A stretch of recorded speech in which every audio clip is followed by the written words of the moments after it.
Què tal, amics? Visca les fires i visca Sant Narcís.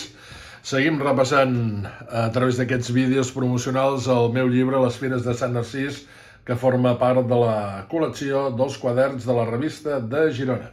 Bé, què serien les fires sense les atraccions? Aquí tenim el Látigo, que continua estant de moda, passen els anys, I aquí tenim, per exemple, una cosa que va començar a la ciutat de Girona gràcies als germans Viader, que havien vist els camells a unes curses de camells als Estats Units i van dir, doncs ho importarem a Girona. Doncs mireu l'èxit que han tingut els camells.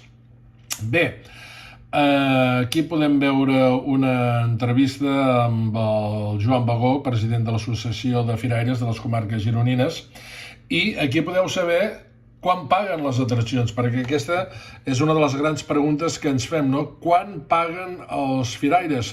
Perquè ens queixem dels preus, no? Però també Déu-n'hi-do el que paguen.